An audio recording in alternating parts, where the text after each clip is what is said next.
Selanjutnya kita akan memasuki sesi yang kalian semua tunggu, yaitu pemaparan materi mengenai IELTS preparation yang akan dibawakan oleh Kak Saiful Bakri. Panggilan kepada Kak Saiful. Halo Kak. Halo, halo. Oke, gimana nih Kak? Apakah Kak siap untuk membawakan materi hari ini? Siap. Oke, sebelum kita memasuki sesi presentasi, saya akan membacakan CV dari Kak Saiful. Kak Saiful Bakri menempuh pendidikan sarjananya di Universitas Indonesia dengan mengambil Bachelor of Humanities in Archaeology. Kemudian ia melanjutkan pendidikan masternya di University of Melbourne dengan mengambil Master of Cultural Materials Conservation. Saat ini Kak Saiful bekerja sebagai konservator di Bali Cultural Heritage Preservation Office. Semasa hidupnya, beliau telah berhasil meraih beasiswa LPDP untuk studi masternya di University of Melbourne dan mendapatkan penghargaan Rising Star Award for Young Alumni 2020 karena berhasil menunjukkan keterlibatan profesional dan terhadap komunitas yang luar biasa. Kak Saiful juga di tahun 2020 sebelumnya telah berhasil meraih skor IELTS 8,0. Wah, pas banget ya kakaknya untuk membawakan materi hari ini. Oke, tanpa berlama-lama lagi, kepada Kak Saiful, waktu dan tempat saya persilakan.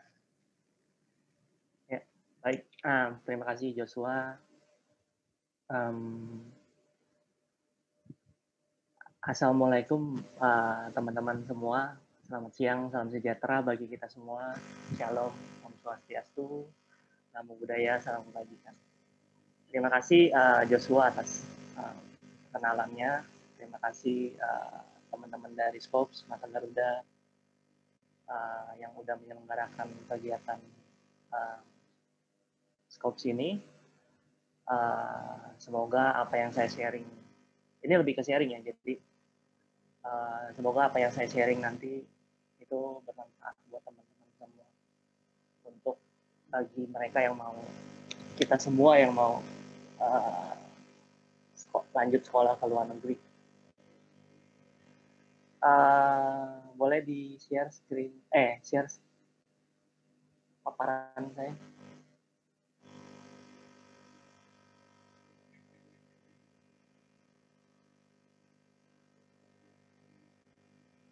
Oke. Terima kasih. Sebelumnya saya mau preambul dulu ya. Jadi skor yang tadi disebutin sama Joshua 8 itu saya nggak dapat secara instan dan nggak dapat dengan belajar mandiri gitu. Itu dilewati melalui proses yang panjang, termasuk di dalamnya itu saya dapat kuliah di Australia itu pakai LPDP. LPDP saya itu afirmasi, dan LPDP afirmasi itu memberikan kelas IELTS gratis.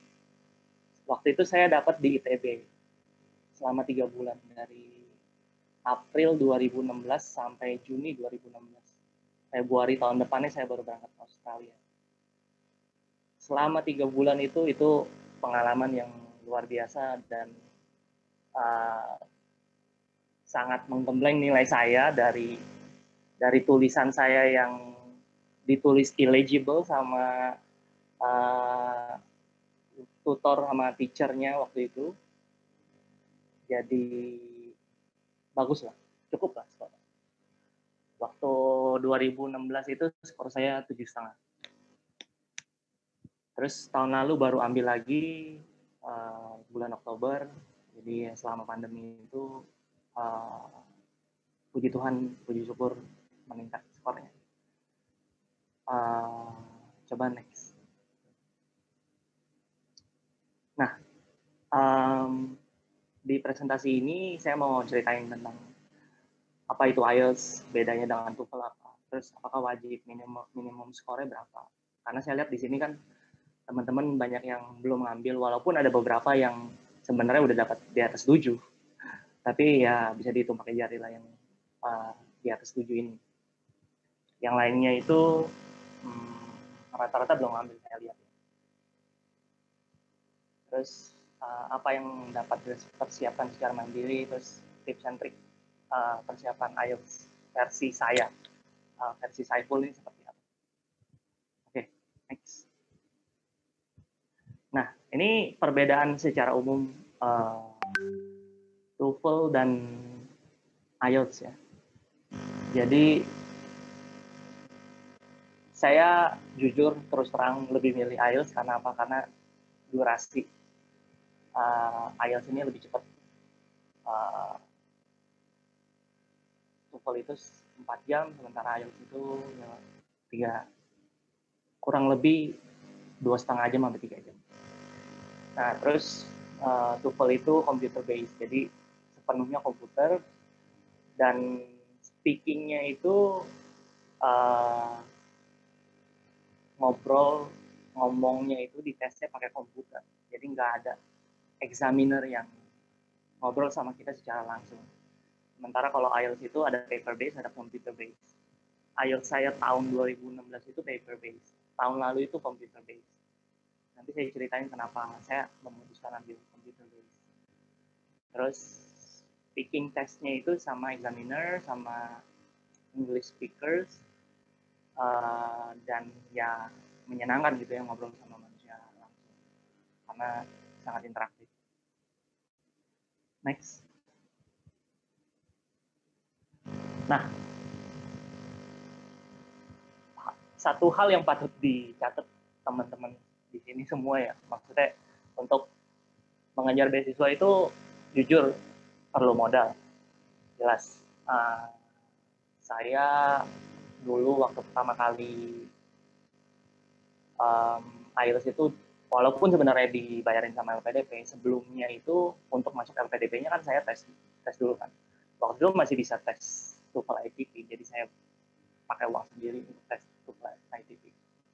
Nah, banyak beasiswa di selain LPDP, LPDP yang reguler pun tes IELTS harus sendiri, dan kalau nggak salah itu satu-satunya pemberi beasiswa yang ngebayarin IELTS itu AS. Dia ada kelas dan ada kelas IELTS intensif dan ngebayarin tesnya juga. Tapi setahu saya untuk masuk ke dalam AS itu harus bayar, harus skor IELTS juga. Jadi ya sama aja, ujungnya tes sendiri juga di awal-awal. Nah, per 10 Oktober kemarin itu harganya 7.900. Yang nggak tahu sekarang naik atau enggak, tapi saya rasa masih sama, dan itu berlaku di computer based dan paper based, sama aja harga. Nah, computer based itu terbatas, cuman ada di kalau di Bali itu cuman ada di IAL Bali yang ada di Sesetan. Kalau di Jakarta itu IAL, IDP, dan British Council itu menyelenggarakan computer based test IELTS. Bedanya apa sih computer based sama paper based? Yang paling menonjol itu di writing ya. Di writing itu jujur tulisan saya itu jelek, tulisan tangan saya jelek, kayak cakar ayam gitu ya istilahnya. Jadi hal yang paling saya takutin itu selain karena tulisan secara konten nggak bagus, itu nggak dinilai juga karena tulisan jelek, nggak kebaca dan sebagainya. Nah, karena tes writing itu kan kita berlomba-lomba sama waktu kan, jadi semuanya harus cepat, dan kalau misalkan tulisan tangan dicepet-cepetin pasti jelek lah. Jadi saya pakai komputer karena itu sangat membantu saya dalam menulis. Terus di computer base itu juga ada tools buat ngitungin katanya. Jadi kelihatan di monitor untuk ngitung kata. Jadi di writing test itu kan sebenarnya aim-nya itu task pertama itu 150 kata minimal, task kedua itu 250 kata minimal. Nah, itu bisa dihitung dengan baik ketika ngambil yang computer based test. Karena kalau misalkan yang paper based, kita harus ngitungin sendiri jumlah katanya berapa. Itu Cara ngitungnya itu ya jumlah kata di dalam satu baris dikaliin berapa baris yang kita tulis. Nah, selanjutnya IELTS ini buat siapa sih? Nah, IELTS ini di negara-negara yang mengajarkan atau kampusnya yang basis pengajarannya bahasa Inggris itu rata-rata meminta IELTS. Dan rata-rata yang diminta itu skornya 6,5. Dan tidak ada band atau individual score di bawah 6. Top schools di Amerika, di UK itu butuh 7,5 dan no band less than 7. Ini alat ukur yang menurut saya cukup akurat karena saya nggak kebayang gitu orang yang IELTS-nya itu di bawah 6,5 atau 6 itu bisa survive kuliah di luar negeri. Kenapa? Karena dari awal menerima perkuliahan itu udah sulit ya. Maksudnya pasti ada language shock, ada culture shock, dan itu tuh nggak gampang buat menghadapinya. Apalagi ketika udah di level postgraduate ketika kita kuliah. Nah, ada beberapa kampus di US itu cuma menerima TOEFL IBT. TOEFL ini penyelenggaranya itu ETF. Itu penyelenggara berbasis di Amerika. Jadi dan beberapa kampus itu yang nerimanya cuma TOEFL IBT. Contohnya itu Stanford. Stanford itu seingat saya cuma business school-nya doang yang nerima IELTS. Sisanya itu nerimanya TOEFL aja. Ada beberapa kampus lainnya saya nggak ingat, tapi yang jelas yang saya ingat itu Stanford, dan ada teman-teman di Kejar Mimpi kalau nggak salah tuh pengen ke Stanford. Amin. Ya, jadi itu harus dicatat ya. Nah, ada beberapa kampus yang di luar yang berbahasa Inggris, dia mintanya ya bahasa lokal, kayak kemarin beli kadek nyeritain tentang kampusnya itu pakai bahasa Perancis ya, berarti butuhnya DELF, terus ada Spanyol, ada yang mau ada teman yang mau ke Jepang. Itu saya rasa lebih berguna untuk mendalami bahasa di kampus yang mau dituju. Jadi benar-benar harus di riset ya, jurusan kampus negara yang dituju itu apa. Tapi rata-rata banyakan bahasa Inggris. Di Belanda itu banyakan bahasa Inggris, di Swedia itu banyakan bahasa Inggris, Denmark juga banyakan bahasa Inggris juga. Jadi harus dicari itu English Thought degree-nya. Nah, untuk tips and trick ini versi saya nih. Next. Di sini banyak saya ngelihat data teman-teman dan banyak yang belum mengambil TOEFL ya. Belum mengambil IELTS ya. Jadi saya ceritain dikit mengenai si IELTS ini. IELTS itu ada 4 bagian, listening, reading, writing, speaking. Urutannya selalu seperti itu, listening, reading, writing, speaking. Listening itu 30-40 menit, reading itu 60 menit, writing itu 60 menit, speaking itu 10-15 menit. Tergantung ya nanti ketika di tesnya seperti apa. Nah, di listening itu ada 4 sections, 4 section. Masing-masing itu 10 nomor. Urutannya itu biasanya dialog, section pertama, monolog, section kedua, dua-duanya itu general topic. Section ketiga itu dialog, akademik, dan terakhir monolog, akademik. Dialog akademik itu maksudnya conversation between students ketika ngerjain tugas. Ketika diskusi mengenai tugas. Terus ada setelah itu monolog, akademik, biasanya itu lecture.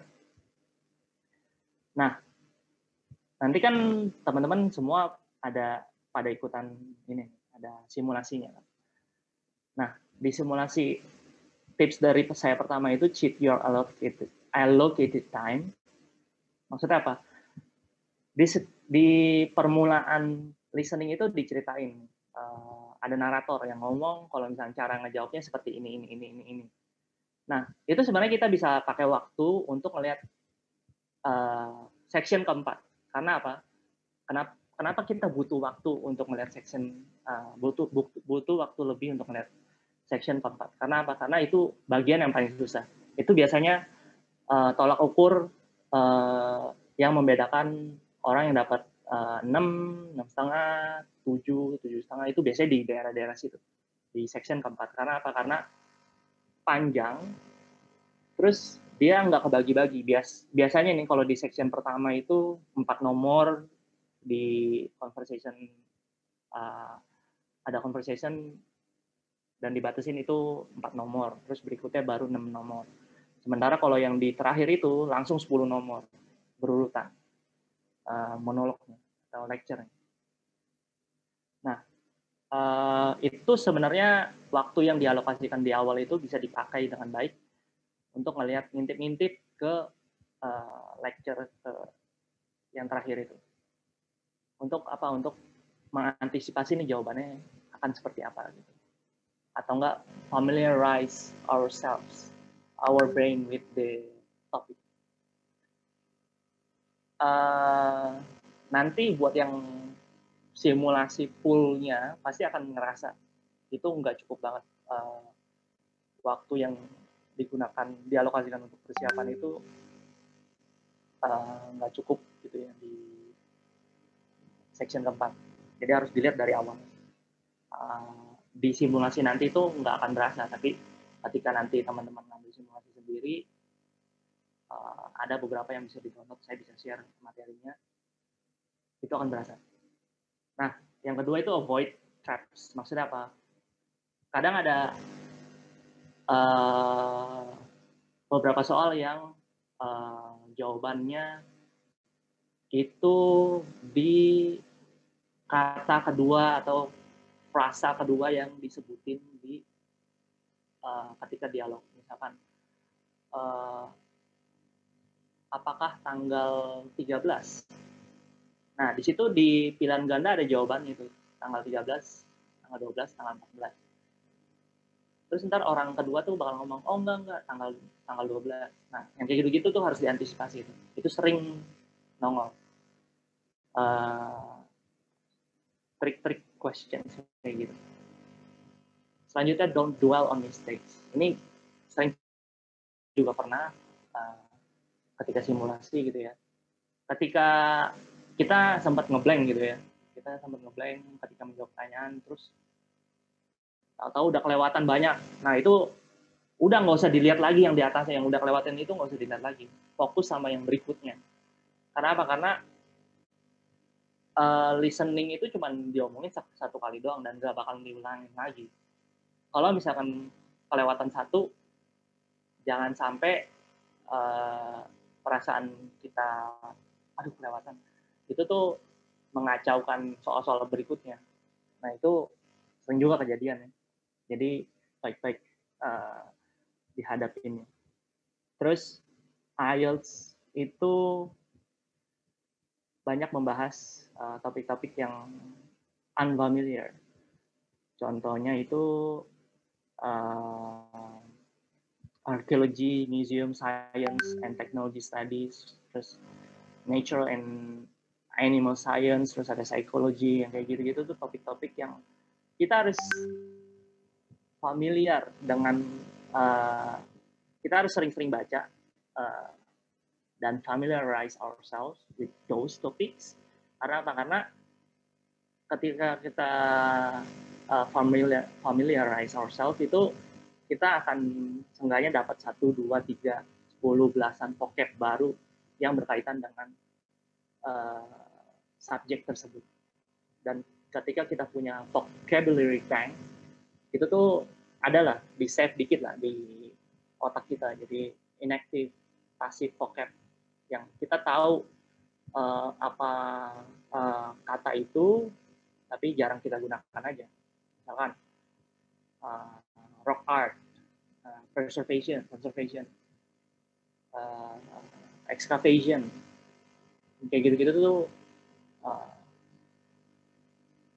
terminologi atau kata-kata yang very spesifik ke dalam satu subjek. Dan itu tuh kita harus sering latih ya, dan nggak bisa secara instan dilatihnya. Nah, next yang reading untuk bagian reading ini 1 jam, ada 3 reading passages, jadi ada 3 teks besar, biasanya itu ya 6, 7, 8 paragraf, ada 40 soal, dan masing-masing passage itu jumlah soalnya 13, 13, 14. Biasanya 13, 13, 14. Nah, again, beware traps. Karena apa? Karena ada banyak bagian yang sengaja menjebak. Dan yang paling susah kalau menurut saya itu di bagian soal true, false, not given. Yang susah apa? Yang susah ketika kita membedakan false sama not given. Intinya, false itu, ini yang harus dicatat. True itu berarti apa yang disebutin dalam soal sama di teks itu selaras, senada. False itu kontradiktif. Apa yang disebutin dalam teks sama yang di soal itu kontradiktif. Kontradiktif ini bisa lawan katanya, bisa macam-macam bentuknya. Yang jelas meaning-nya itu kontradiktif. Kalau not given, itu tahu-tahu nongol, nggak ada di teks, tahu-tahu nongol di dalam passage. Nggak ada di teks, tahu-tahu nongol di dalam soal. Nah, itu not given. Intinya seperti itu, perbedaannya, false sama not given-nya. Nah, again, yang poin kedua, kita harus familiarize ourselves, karena banyak banget topik yang bisa masuk ke dalam IELTS ini. Dan rata-rata itu archaeology, museum, science and technology studies, animal natural science itu, biology, psikologi itu banyak masuk. Hukum, keuangan, ekonomi enggak. Ekonomi mungkin ya dikit lah. Lebih banyak di writing. Nah, yang terakhir itu do more speed reading, karena di IELTS reading dan writing itu musuh utama kita tuh waktu, jadi kita berpacu dalam waktu. Dan ketika kita lama gitu ya, ngerjainnya, bacanya, wah itu akan membuat kita panik sendiri ketika ngerjain soal, karena 10 menit, 5 menit, 1 menit terakhir itu akan ada peringatan dari examinernya kalau misalkan waktunya udah pengen habis, dan itu sedikit banyak akan bikin panik. Nah, perlu juga dievaluasi antara reading comprehension teman-teman di sini. Ketika melakukan speed reading, jangan sampai cuman ya udah baca doang tapi nggak masuk apa-apa. Nah, perlu juga dievaluasi reading comprehension itu, kira-kira passage-nya tentang apa sih? Kira-kira paragraf ini ngomongin apa? Nah, kayak gitu-gitu harus dilatih. Ini yang kalau menurut saya 2 hal di IELTS yang bisa kita belajar sendiri di rumah. Melalui simulasi, ada bahan bacaan, bahan latihan, itu available, ada di internet. Semuanya, bahkan di YouTube sekarang banyak penyelenggara tutorial atau les IELTS online dari dalam dan luar negeri, itu banyak videonya. Tinggal modal kuota aja sebenarnya, jadi untuk belajar itu. Ya, selanjutnya yang writing. Again, time is your number one enemy. Kita nggak akan ngerasa cukup 60 menit itu, karena cepet banget ketika nulis ya. Tapi beberapa note yang saya catat itu penting dan selalu saya gunakan di 2 tes IELTS yang pernah saya ambil. Saya selalu ngerjain yang paling gampang, yaitu task pertama. Bebas sebenarnya, tapi ini buat saya pribadi, buat saya paling gampang itu task pertama. Karena apa? Karena jadi writing itu kan ada 2 section. Yang pertama itu section mengenai kita disuruh mendeskripsikan sebuah diagram. Bisa itu tabel, diagram proses, grafik. Itu kita harus menjelaskan fakta-fakta. Task kedua itu kita diberikan statement dan ditanyakan opini kita ataupun do you agree or disagree, to what extent you agree or disagree, itu soalnya macam-macam. Saya ngerjain yang pertama karena ya nggak banyak mikir gitu ya, maksudnya datanya udah ada di situ, jadi udah ada di teksnya, tinggal kita ceritain aja, kita interpretasi data itu seperti apa. Nah, hal yang paling penting itu 1-2 menit setiap section itu kita planning. Kita menulis apa? Yang kita lihat itu apa? Trennya gitu-gitu. Kalau task kedua kita nulis idenya apa? Kalau ditanya do you agree? Jawaban kamu agree. Agree-nya kenapa? Alasan pertama apa? Alasan kedua apa? Yang kayak gitu-gitulah. Itu 1-2 menit pertama itu habiskan untuk planning. Nah,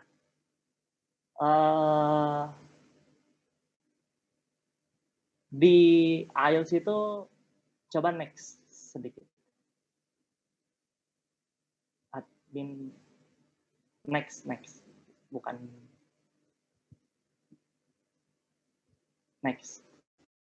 Nah, di writing itu ini bagian penilaiannya, ada task achievement, coherence and cohesion, lexical research, grammatical range and accuracy. Selain kalian butuh text achievement, coherence and lexical research, satu tips dari saya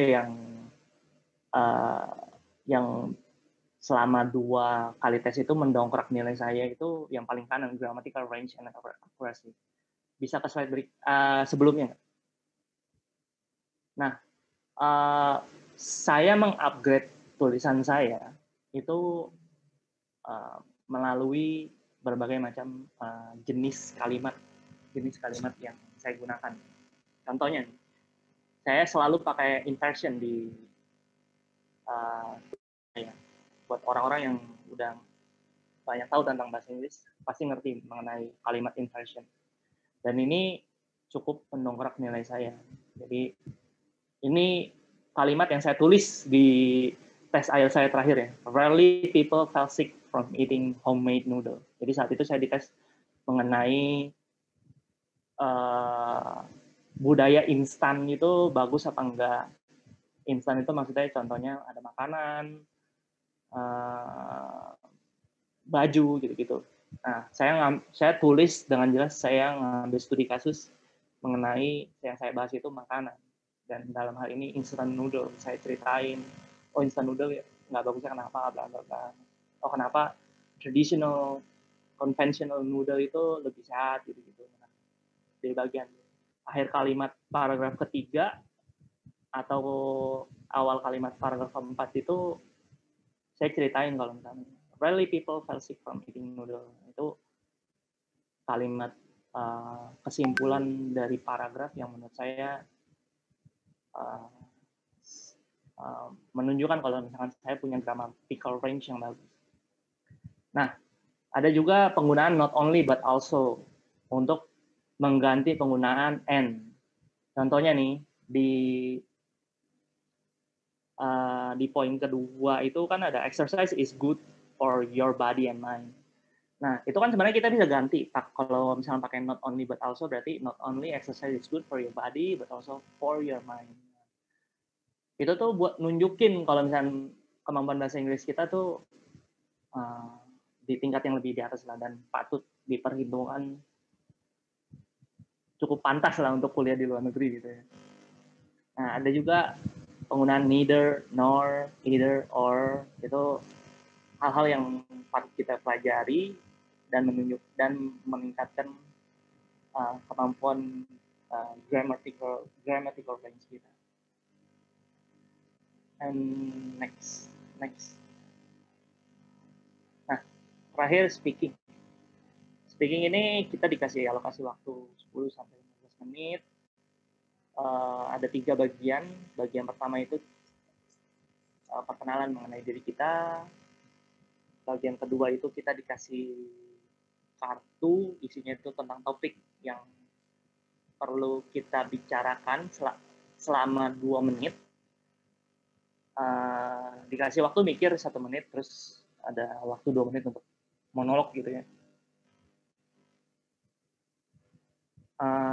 Bagian ketiga itu diskusi mengenai apa yang barusan dibicarakan. Hal pertama yang saya tulis di sini, whether it's truth or lie, the assessor doesn't know. Jadi misalkan ditanya, awal-awal ditanya, kamu asal dari mana? Dari Bali. Where? Tell me about your childhood.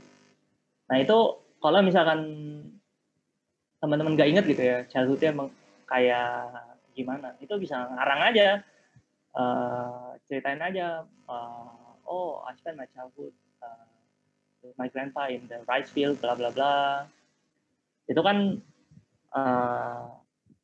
kesannya memberikan kita kesan kalau misalkan kita dapat menceritakan masa lalu kita gitu ya. Dia kan nanya itu tujuannya untuk kita bisa nggak sih menggunakan past tense di spoken English kayak gitu-gitu. Nah, kalau misalkan kita ceritanya cuma dikit doang, nothing happened much in my childhood. Nah, itu kan udah selesai gitu kan conversation-nya. Kalau bisa sih ya diperpanjang, be a good storyteller, di situ saya tulis. Ketika kita udah jadi a good storyteller, mereka akan merasa empati kalau misalkan mereka akan merasa terlibat gitu ya. Maksudnya examiner itu akan merasa terlibat di conversation itu. Walaupun sebenarnya penilaiannya itu nggak sepenuhnya berada di examiner di situ, setahu saya ya. Karena dia sebenarnya ngerekam itu tujuannya ya supaya ada asesor lain yang bisa menilai secara objektif. Si asesor yang berada sama kita itu menilai kita objektif apa enggak. Nah, satu hal lain yang saya selalu gunakan ketika tes speaking itu idiomatic expression. Dan kita nggak perlu tahu banyak idiomatic expression, kita cari tahu aja yang paling umum yang mana. Dan menurut saya yang paling umum ini 2 ini. Jadi every cloud has a silver lining. Itu kalau menurut saya itu bisa banget dipakai untuk segala situasi yang menunjukkan kalau misalkan sama aja kayak peribahasanya tuh kayak berakit-rakit ke hulu, berenang-renang ke tepian. Nah itu mirip. Every cloud has a silver lining. Ketika kita menceritakan satu kisah yang agak sulit gitu, bad situation atau segala macam, di sisi lain di dalam situation itu ada sesuatu yang positif. Nah ini saya tulis di situ, the pandemic hits hard on various industry, but it's a blessing for those in the digital industry. So I guess every cloud has a silver lining. Itu kan ungkapan yang menurut saya bagus banget dan menunjukkan kalau misalkan ya cukup lah untuk bikin kita survive di kuliah di negara berbahasa Inggris gitu ya. Terus ada lagi, since I wasn't born with a silver spoon in my mouth, I spent my childhood playing on my grandpa's rice field. Nah, ini kelihatan ya, saya menggunakan apostrophe kayak it's a blessing, terus I wasn't born, bukan I was not born. Itu buat nunjukin kalau misalkan ya spoken English ya harusnya seperti itu, jadi nggak kaku gitu ya. Sementara kalau di writing itu nggak boleh menggunakan apostrophe disingkat kayak gitu, harus I was not born, harus menggunakan yang full gitu, nggak boleh disingkat. Sementara di spoken English, di speaking test itu buat nunjukin kalau misalkan kalian itu lancar gitu di tes, harus disingkat seperti itu. Terus ada compare and contrast ini terakhir. Compare and contrast, kita bisa menggunakan gesture gitu ya, on one hand, bla bla bla, while on the other, bla bla bla. Itu biasanya bagian ketiga ketika further discussion about topik yang kita bicarakan di part kedua. Next. Nah, before test tips. Ini yang saya lakuin. Jadi sleep enough, eat healthy enough. Jadi jangan makan sambal geprek gitu kan. Itu ganggu banget karena the next morningnya kalian tes tuh biasanya jam 9 mulai tes, jam 8 harus udah datang. Terus ini yang pasti saya lakuin, I had a black coffee before test. Cobain, kalau nggak percaya cobain sendiri. Whatever your favorite beverage, coba dulu. Kalau saya waktu itu pakai kopi hitam, dan itu meningkatkan.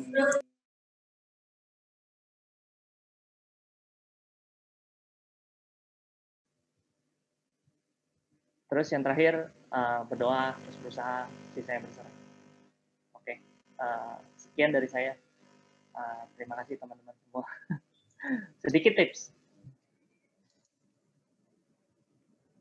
Wah, terima kasih banyak ya kepada Kak Saiful atas materinya yang sangat luar biasa. Selanjutnya kita akan langsung memasuki sesi tanya jawab. Informasi untuk Kak Saiful, sesi tanya jawab akan kita lakukan selama 10 menit dengan memilih 3 pertanyaan dari para peserta. Kepada para peserta yang ingin bertanya, dapat bertanya sesuai dengan format yang telah diberikan panitia pada kolom chat. Dan juga kami akan memilih 1 pertanyaan yang dapat ditanyakan secara langsung. Baik teman-teman, sudah banyak ya pertanyaan yang masuk. Oke, pertanyaan pertama.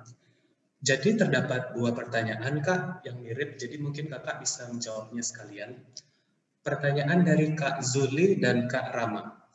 Pengalaman pribadi saya belajar bahasa Inggris sangat stres banget Kak dan merasa susah untuk meningkatkan skill. Menurut Kak Saiful, gimana nih cara belajar dalam waktu 3 bulan bisa dapat 7,5? Dan berikan tips and trick untuk kita yang bahasa Inggrisnya pasif. Sebaiknya langsung coba ambil IELTS atau TOEFL dulu. Terima kasih Kak. Oke, terima kasih atas pertanyaannya. Ini sebenarnya saya beruntung ya, maksudnya saat itu pekerjaan saya freelance, baru lulus. Jadi masih ngerjain proyek-proyek dari kampus dan saya dapat LPDP memberikan saya kesempatan untuk belajar IELTS intensif di ITB.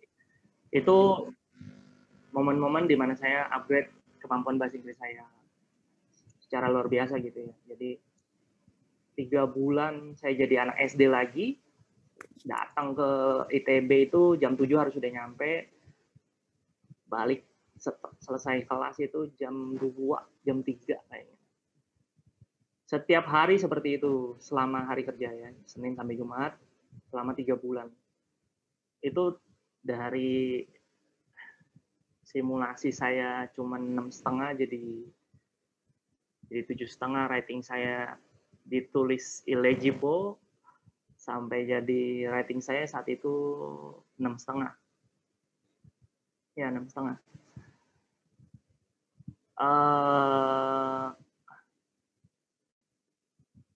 Sebenarnya teman-teman yang domisili di Bali ini sangat beruntung ya, karena saat itu saya kan LPDP-nya itu afirmasi, berarti saya di satu kelas, satu angkatan dengan teman-teman dari 3T.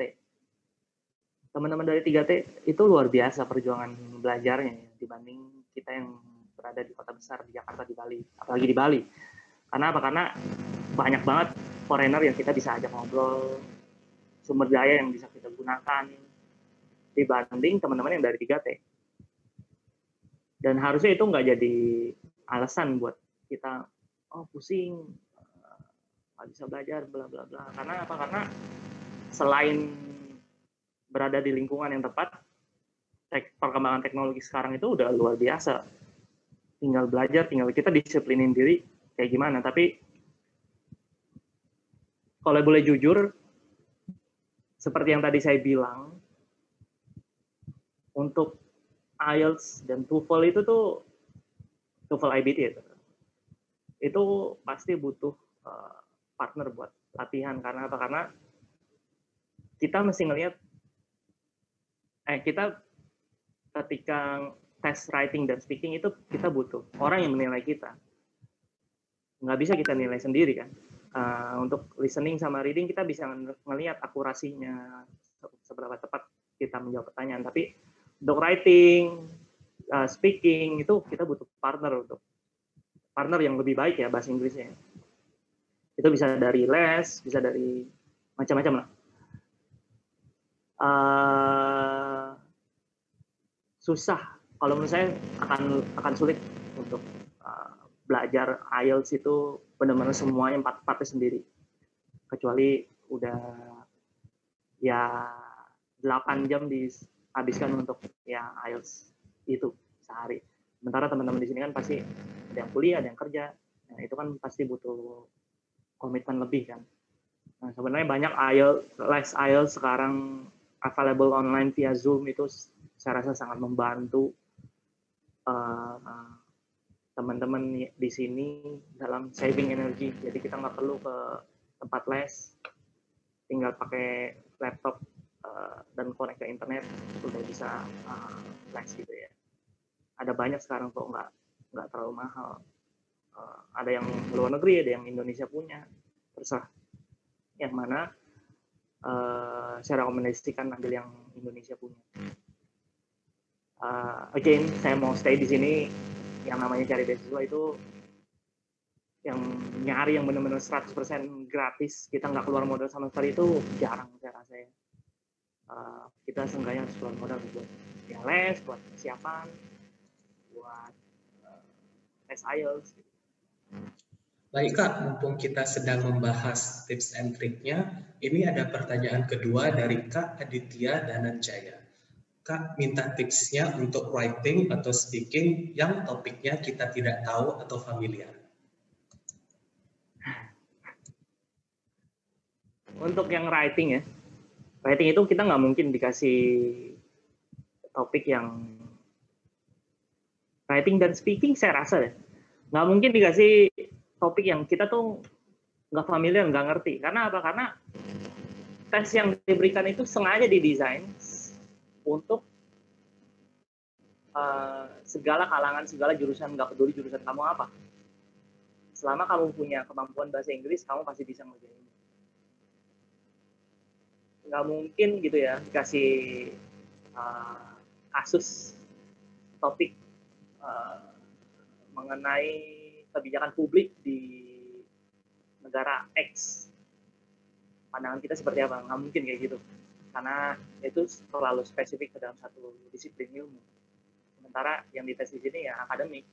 Walaupun kita tes IELTS itu ada 2 jenis, ada general test sama akademik.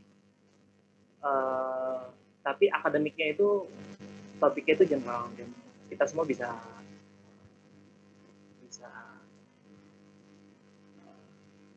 menjawabnya dengan menggunakan logika kita ya. Untuk yang speaking, saya rasa sama general juga topiknya. Cuman mungkin ada bagian-bagian yang berasal dari diri kita sendiri, kita blank gitu mau cerita apa. Kayak tes pertama saya itu 2016 itu saya diceritain tentang terakhir baca majalah apa, baca artikel apa di majalah apa. Itu, waduh, saya jarang baca majalah, gimana nih? Nah itu kan kita harus ngarang kan. Itu saya ngarang itu, luar biasa saya ngarang saat itu. Saya cerita karena saya nggak tahu banyak majalah, tahunya Nat Geo doang, saya cerita tentang, saya baca National Geographic, waktu itu bahas tentang Kambodia, karena saya belajar arkeologi, jadi saya senang dengan Kambodia. Di saat baca artikel itu diceritain kalau misalkan orang Kamboja itu ada makan laba-laba, tarantula digoreng. Nggak lama dari situ saya ngajak teman saya untuk pergi Kamboja. Nah itulah yang saya lakukan ketika saya speaking test, ketika saya blank, nggak punya topik apa-apa, itu nggak apa-apa gitu ya. Maksudnya nggak bakal ketahuan kalian bohong atau benar itu. Karena yang dinilai ya kontennya. Kalian cerita tentang apa, penggunaan bahasa Inggrisnya benar atau enggak. Baik, untuk pertanyaan terakhir, kepada Kak Sandra Aina, kakak dapat langsung menanyakannya.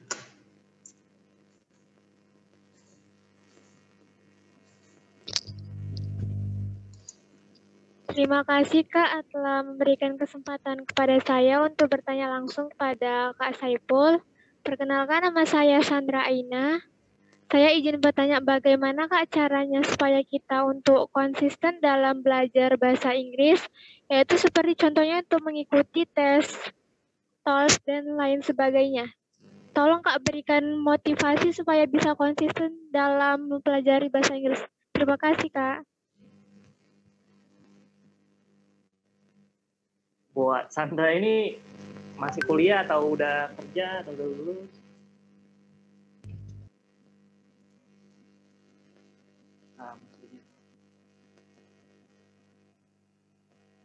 Masih kuliah Kak, semester 3. Nih ya, ini yang saya ceritain ke menti saya kemarin ya. Salah satu penyesalan saya ketika saya S1 itu, saya nggak belajar bahasa Inggris serius. Jadi kelabakan ketika udah lulus ya. Dan saya rasa kemampuan esensial yang dibutuhin banyak orang Indonesia saat ini ya, apalagi ketika menghadapi dunia kerja, kuliah, itu bahasa Inggris. Jadi buat kalian yang masih semester 1, semester 2, semester 3, masih awal-awal, itu ini kesempatan yang bagus banget buat kalian itu. Nyambi aja lah bahasa Inggrisnya itu. Les. Kalau bisa tiap hari dilatih, ada banyak aplikasi bahasa Inggris di handphone kalian tuh. Kalian bisa join Skupsi ini sekarang aja nih, udah nunjukin kalian ini lebih nih secara fasilitas dan infrastruktur yang kalian miliki ya. Jadi sebenarnya tinggal ya dari diri kalian aja. Terus satu lagi,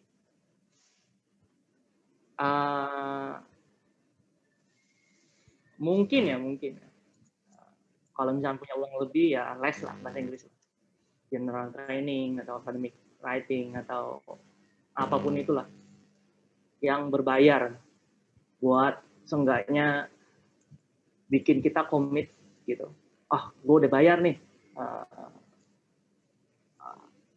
Jadi jangan sampai kelas ini sia-sia gitu.